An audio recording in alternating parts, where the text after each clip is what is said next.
Wasn't fair love on a silver spoon, so I learned to lick it on knives. Paint spit on my clothes, I made a mess every time. Do I deserve a home if being alone is what I accept? The person I wanted, shoes scattered from neglect. Mine never fit us. I pledge to make you feel better. Purple storms keep me alert. Know we awoke, a lot of bodies in the dirt. Graveyard. What's up, YouTube? And it sounds so good, I never trust it, man. Thank y'all for another video. Welcome back. So, man, I got some of my notes here I'm gonna talk about that I wrote down at work. But I was watching the video. One of my favorite YouTubers, Big Water Genius, and they was talking about how to sell to a Negro. But I ain't gonna say all that. I'm gonna say how to sell to the black community.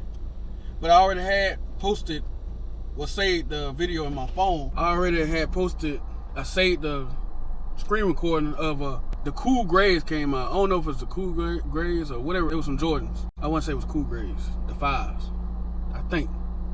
And it was a long line outside of the establishment. And I happened to look, and every now and then you see a white person, but the white person you see, the white folk you seen, was the typical white folk who grew up in the hood with everybody else. You know what I'm saying? You know, every now and then you have a few white guys that grew up in the hood that stayed there because grandma or mama or somebody stayed there.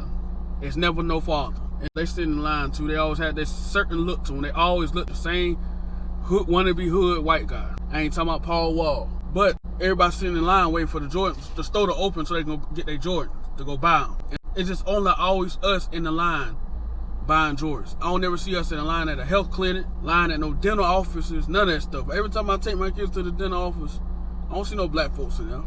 No little kids, black kids, none of that shit. The line we create is Black Friday and at the Hibbett Sports at your local shoe store. How you look. And we always have. We always judge each other based on the shoes, the clothes, the jewelry. So I got a few things right here that I'm gonna talk about real quick. I'm gonna put on here. We judge each other in how to sell to the black community and what they sell, what they put it on pedestal. They put these things on a pedestal. We just took it and grabbed it and ran with it because we eventually put it on the pedestal so high. See, everything was done by a calculated plan. This ain't something that just came out of nowhere. Jordan got 6 rings because this fool sold billions of shoes. You see what I'm saying? If Jordan didn't sell no shoes, this fool wouldn't have no ring. If you can sell us some things, we're gonna give you a ring. So every superstar you know that got a ring, best believe somehow, some shape or form, they was an asset to the NBA, NFL, whatever. Jordans, put on the pedestal. Booty, we put on the pedestal. Fast money, drug money, we put on the pedestal. Financing cars, you know, you gotta drive a nice car, $700 car payment. Shit, God. Food places we would never consider eating at. Ruth Chris. Ain't no man in our right mind going no Ruth Chris to be in there. What's the other shit where they cook the food in front of you? That seems cool, but let's be real. That shit ain't all that good, bro. That shit ain't all that good. That shit ain't all that fantastic. Jewelry. We put jewelry on the pedestal. Everybody got grills, fake ass grills. Your teeth fucked up and you got a grill in your mouth. You see what I'm saying here? Your teeth effed up and you got a grill. Fake ass necklace, fake ass chains, Moissanite, whatever. But it look good, it look clean. You see what I'm saying here? So you got fake grill in your mouth, teeth fucked up, chain fake, ain't worth no value. Soon you buy it, it's worth nothing. But you spent $10,000, $5,000 on the chain. Not worth nothing. And hair, dreads, fades, which is decent, that's fine. But on the women's side, the fake hair that costs $500, $200, $300, and then the amount of times y'all buy that shit, and y'all buy it, and y'all get it done, y'all wear it for a week or two, then y'all take it off. Y'all put so much on these things. Everything I named here, we put it on the top of the pedestal. And everything that's on here has been sold from a white man. Sold from a different ethnic group. It ain't, all these things I just said is not created for no black man. Booted, people getting BBLs, every picture you see is an ass shot, a side view. Every woman I know that has an ass, they gotta post it online. They gotta get people to see.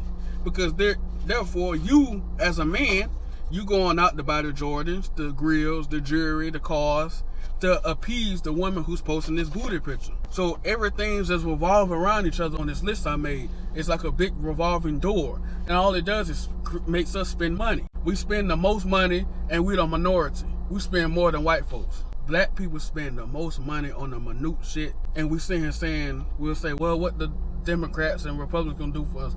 Nothing. We gotta create for ourselves. We would never go back to what we once were because it's over with. The moment somebody make enough money, they moving out in the hood and saying fuck everybody else. I know this for a fact. I know this for a fact. They saying fuck everybody else. So we putting everything right here.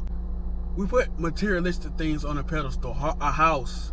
You gotta have somewhere to stay. But the type of house it gotta be, the type of yard, the type of cars that gotta be accompanied by that house, the financing the cars, liabilities. Everything on this list is a liability, but they sell it to us and we spend the most money on it.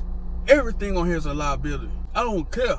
Ain't nothing on here that they sell to us is an asset. It's nothing but liabilities. You rather go spend $250 on a pair of shoes that's uncomfortable. You rather go spend $600, $700, $800 a month on a car that's 6 months, 7 months down the line. You gonna say, man, I'm tired of this car payment, man.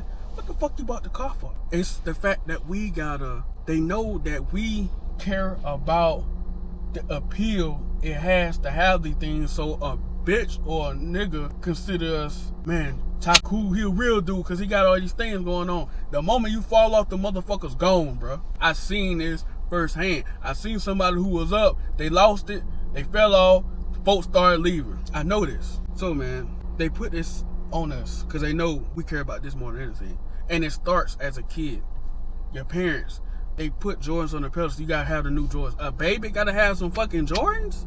A baby, a 2 or 3 year old that gotta have some J's? That they gonna go to the playground, fuck them up, scuff them up? It's the image it has. Fat asses, fast money, financial cars, places we never would eat. Jewelry and hair is all on a pedestal and it's a liability. And they sold it to us. And we bought it.